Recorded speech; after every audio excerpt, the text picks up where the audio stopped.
Okay then, here we go. 6th of October 2025. The song is, strangely, London's Calling, because I'm going in the total opposite direction. So, I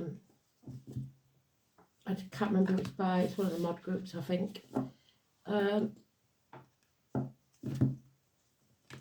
So, telephone call from the south, possibly. So let's see what they want us to know. Today's a bit different because we won't be using today's card, because I'm going to do a read that takes us from now till when I come back. There will probably be, if I can get some reception, little stories along the way. I'll take some cards with me. But this is definitely for the duration. And I'll post little videos of where we visit if I can, if I get a reception. So,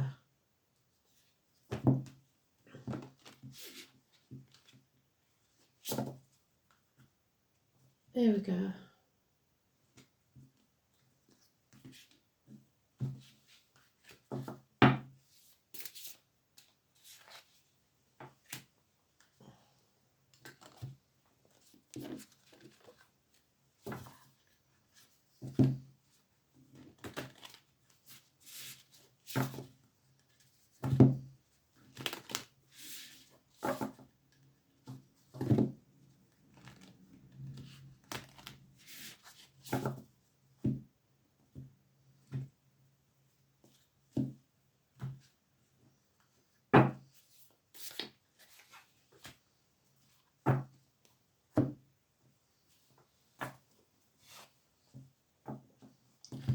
I'll just give them a little shuffle and then we'll try and pick a card. And there it is. Strength, courage. So, it is the 8 or the 26. It is Leo. It's not letting people control you. It's power struggles. You can open them up or shut them up at will. So let's see. No one has a right to control you. Simple as. So let's see.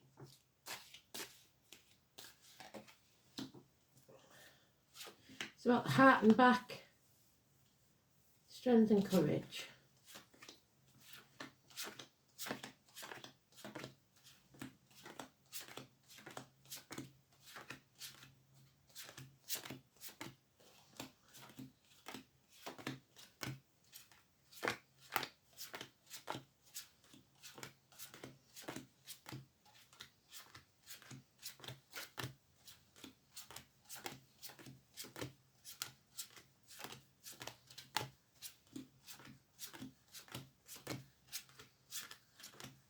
For those of you that don't know what the mods are, there was the opposite to rockers in the 60s and 70s.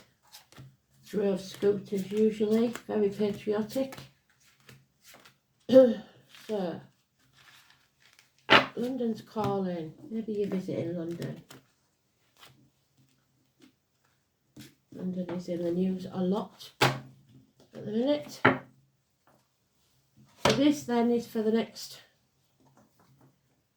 week or two, depending on how long I'm away. There it is, the first card. So we have to have courage, because the answer is no. There is no happiness in the situation. Somebody comes cap in hand for money, expecting you to bail them out. It's going to cost you. It may have cost you time, 10 years wasted on something or someone. But you're freeing yourself from this toxic situation. Capricorn energy, breaking the shackles. There's the lotus flower rising from the muck of the swamp. Don't sign anything, don't agree to anything, don't make promises you can't keep. There is something or someone being drained. It could be joint finances, your reproductive organs. Somebody is sapping you of your energy. Your cup isn't full, or somebody here, possibly a Scorpio of any gender, or a female that's not in charge of her emotions, is depressed or feeling empty, drained. So we've got Capricorn, the main thing, which we've had consecutively for days now. It's about ambition and career and everything. It's about selling your soul to the devil. Somebody has decided to start a new journey. This is the Fool's Journey beginning again. And that is London, the Lord Mayor of London, Richard. It's Dick Whittington. Feeling, well, everybody thought that he was a fool, but he went to London expecting the streets to be paved with gold, ambition. And he was humbled because he realised they weren't, and that he would have to work for what he wanted. And he did that, and he still became the Lord Mayor of London. So, but partly because he was a coward and didn't want to go back to the village to admit that he'd been a fool, and partly because he was brave because he stayed there. So, someone here is not dwelling in the past anymore. They're not crying over spilt milk. They're not grieving. They're going to dust themselves off and start again. Build a bridge and get over it. The past is over. Future's not promised. We have to live in the now. But there are two women here, or two parts of the same woman, possibly a lonely, divorced or widowed woman, an Aquarius of any gender. This is someone who's confused in their mind, gives bad advice, professional woman, doctor, priest or lawyer perhaps, a woman of ice. She's blocked, that's it. She's cut her heart off from everything and everyone because she's drained. She can't take any more. So, all about freeing yourself and saying no. Not having it anymore. I'm going on a new adventure. 22. So 22 is Katie and Zoe, where I come from. But for you, it could be anybody that lives at 22, born on that date, or a date for your diary, the bus you go on, for all I know, the table that you sit at. 22, a totally new adventure. Ready to take the risk, jump off that cliff and make your wings on the way down. Not afraid. There it is again. They've given us everything we need in this journey. It's all about courage, new adventures. This is the 11, 8 and 26. 11, not because it changes in the deck. It's also, like I say, no more power struggles. Someone's impatient here because you've said no. They've realised that their ships have sailed. Yeah, they've lost everything. Financially, emotionally, security, everything. And it's Capricorn energy, ambition, career. If you put all your eggs into that basket, you'll have nothing left. So this was once a good friend, now a dangerous enemy. And a third party may be heartache, sorrow, loss, separation, confused mind, vindictiveness, somebody who deliberately sets out to hurt, and there can't be any healing from this. 3 weeks. There it is again, the Five of Cups. We can't dwell in the past. We have to let it go. Not because we forgive, or which we should, or forget. It's just that it will poison you from the inside if you don't. 5 months.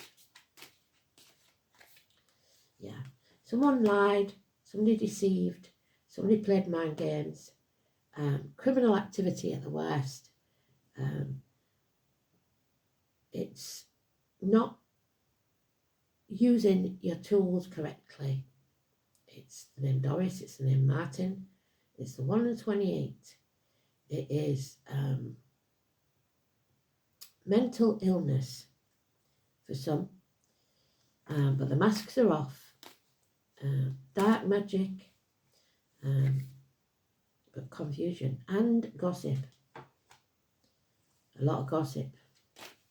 Problems with a fire sign child, perhaps. So someone has decided that they're not going to waste their time, energy, or breath in trying to convince this or make this situation better. They're coming home to who they truly are. They're not going to waste their time anymore. The answer is no. So we had that right at the beginning. The answer is no. No celebrations, no get-togethers, nothing. We're not doing it. No. So, possibly because the money ain't there.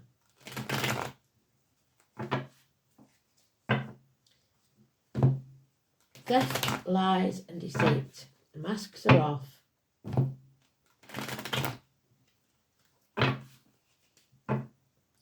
See it for how it really is. Gemini energy. Negative thinking.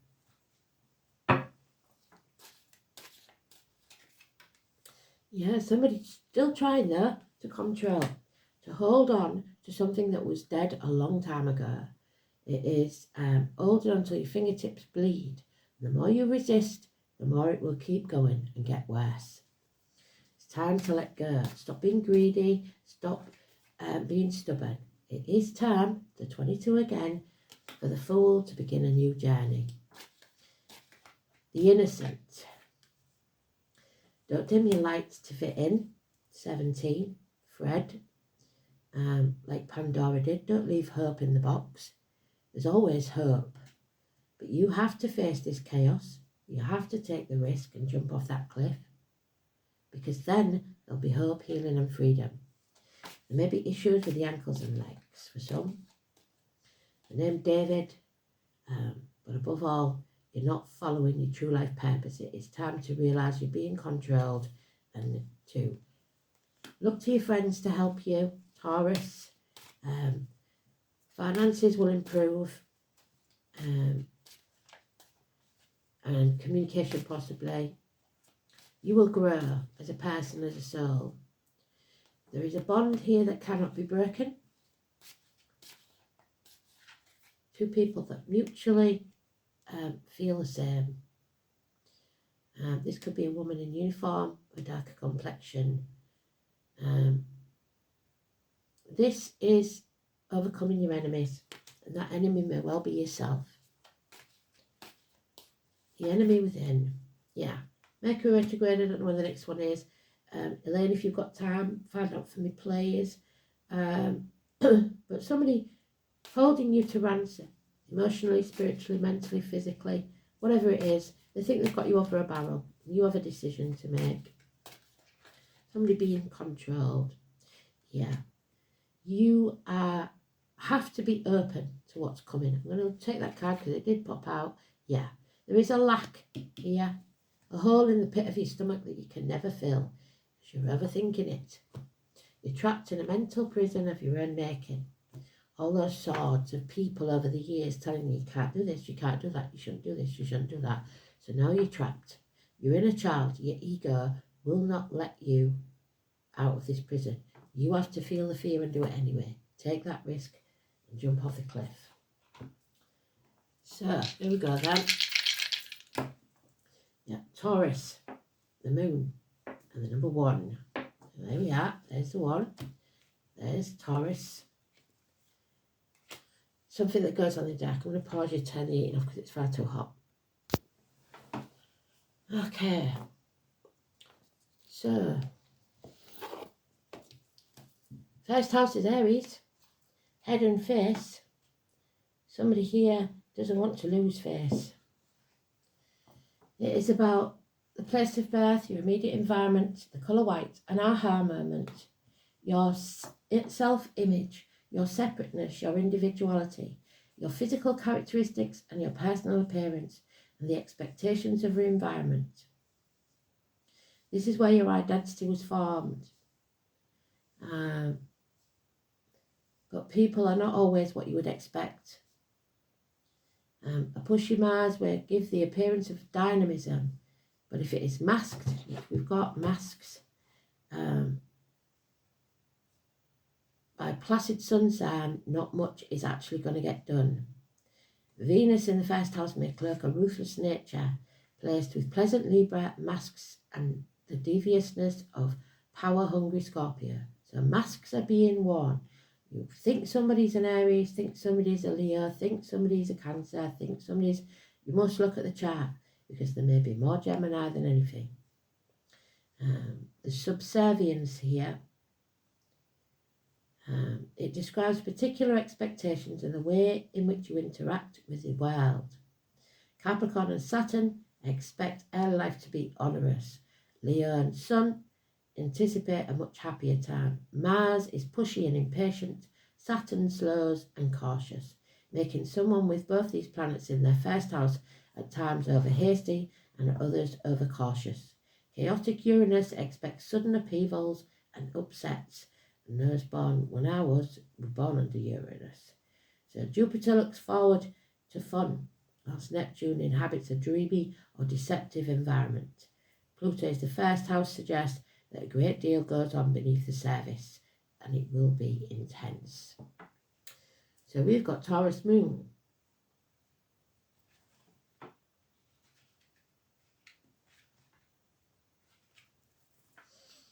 Emotionally entrenched, so a fixed sign it will be. Faithful, possessive, unimaginative, and ingrained habits with a powerful maternal instinct. The Moon in Taurus craves security and abhors change. Somebody doesn't want this change to happen, but it's got to happen for you to be free. So, Connors, kinfolk, knowledge, Ken. Dear Ken, Scotland, well done, Spirit. Why London's calling, I don't know. 6. The 6th rune, well done, Spirit. You are being watched. Heimdall, the Sentinel. See. So, Qantas. It's known by all by its pale bright flame. It always burns where princes sit within. So, a fire and kings. Maybe we're going to go to a pub called the King's Head. I don't know. The letters KC. Well, I'm going to miss my boy, KC. And he was known when he was little as just KC. Connors is the flame or torch cut from a branch. Its one light keeps the darkness at bay and allows the sentinel to protect his charge from harm. It can symbolise learning, especially the knowledge handed on from generation to generation, which is why the words Qannas and Ken are related to the words kin or kindred. So your kindred spirit. Keep the torch burning, pass the baton on. The symbolism of the flame can additionally be applied to passion, because without this, further generations would not exist. There's no passion here because we've got the 9 of Cups twice in reverse. On the other hand, Quan also resembles the Norse word for wasting or ulcer. So someone may be suffering from an ulcer. Possibly because when maintaining the flame, the kindling that provides the fuel is eventually consumed. It's associated with the trustworthy keeper of the gods, Heimdall, a deity as mysterious and brooding as the pine forest. Heimdall was the son of Odin, Wednesday, and it was his job to prevent mortals and giants, and Wednesday will be the 8th, from crossing the Rainbow Bridge. It's prophesied that he would do, thereby bringing the Ragnarok or the twilight of the gods. He was ever watchful and was thus identified as the vigilant owl, which is Sagittarius. Heimdall was known as the shining god and was personified as a torch or beacon. He stood between Asgard and the world of humankind, and is credited with the passing on of knowledge of the runes to mortals. Bonfires, so bonfire night, November the 5th. Pass on news of great importance. So news could be coming, but it will be gossip, I think. Likewise associated with Heimdall and his rune Qannas. So the upright meaning, the most obvious meaning of this rune is gaining and passing on of knowledge, possibly through gossip. However, some of them could be lies because we've got the lion deceiver there with the masks off. We should not forget its connection with passion, which can be felt in both a physical or mental sense. One may be passionate about a subject or a person, for example, and when this rune appears in a reading, the two concepts are often strangely mixed together. Just as the ancient Anglo-Saxon verb kennen meant both to conceive and to bring forth from the mind. In more mundane terms, Connors can mean the start of consuming love affair, there it is, a bond that can't be broken, and the sparks of a meaningful relationship that may teach both parties a thing or two about life. This is one of the most positive runes, leading you on a path of new discovery. There we have it, the Fool on his journey, new discovery. It is also an indicator of safety because in some mystical sense you are being watched over as thoroughly as if Heimdall or the vigilant owl were guarding you from danger. A sudden powerful insight is likely when Connors is prominent, and you may feel touched by the clarity of vision that you have never known before. So clear your mind. Stop listening to the lies, even those you tell yourself. Oh, 12. The snake, which is a shear, needing to shed a skin. Henbane. So, 12.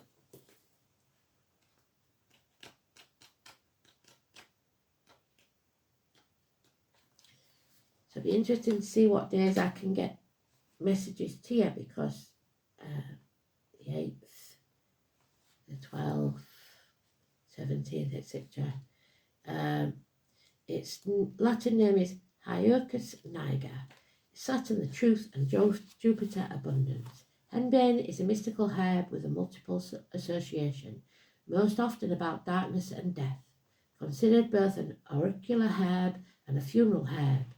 In the Greek mysteries, Henbane dealt with both the realm of the dead and the realm of the spirit.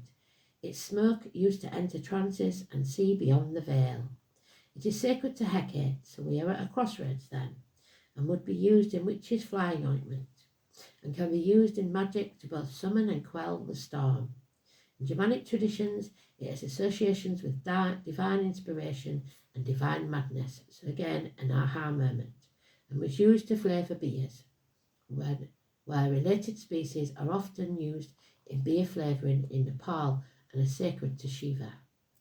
In healing work, the spirit of Henbane can help us reconnect with our ancestral magic, particularly if we've shut it down or sealed away our magic due to fear, trauma, or abuse. Yes. Henbane helps heal ancestral lands where magic was prevalent and then lost due to disbelief, religion, indoctrination, or simply fear of the unknown. Henbane helps you regain your magical power and your psychic sense. So it is in reverse. Henbane indicates a block to your ancestral inheritance. Yes, someone here is stopping you getting what you deserve, or keeping what you deserve. You are missing part of the picture and need a fuller scope to proceed clearly. Work with the spirits to uncover the truth because you've been told lies, and ask questions of your family. Research your lineage. Honour your ancestors. Welcome and accept your ancestral inheritance. The rabbit, the hare and the oak. New opportunities. There it is. They're telling us, grab those new opportunities with both hands and don't let go. I don't know where the other area is. And it is the number 3. Abundance, happiness, growth from pain. The acorn, number 3. So, new beginnings. So if you see a hare, it's very lucky. Venus. Hares are often symbols of fertility and love, associated with the Celtic goddess Ostara. They represent springtime, so maybe this new journey doesn't start till spring. A season of birth and abundance, a variety of ancient cultures, or someone may be pregnant now and give birth in spring, but somebody is thinking of terminating if that's the case. This is about bravery. There is courage, and vitality. In ancient Greek, the oak was revered as a tree sacred to Zeus. In Norse mythology, it represents a tree of life, Yggdrasil, and in ancient Celtic and Druid cultures, the oak was associated with the Dagda. It was, in effect, the Druids' church. A celebration of good fortune is in order. If you have been in a caregiving role, this is a reminder that your sacrifice will be repaid. What is it that you can celebrate? What exciting opportunities should you follow upon? Take the risk. New opportunity. Yeah, we have got time for one more. I love it.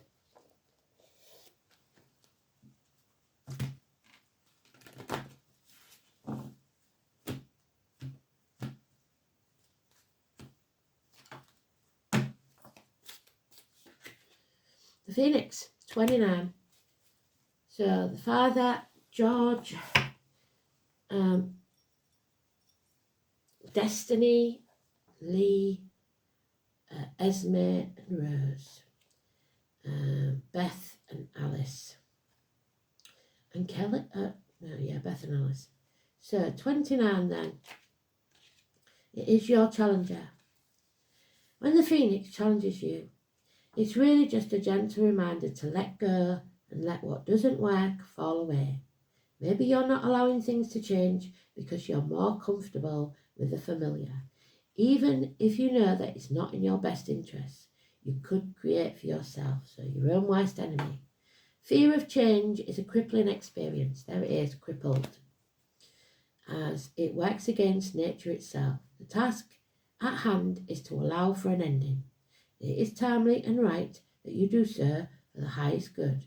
In surrendering to the fundamental purposeful change, you will most definitely find yourself in better circumstances, and the action needed is just allowing this to happen, because rebirth is assured. New journeys, new beginnings. Thanks for listening. Speak soon.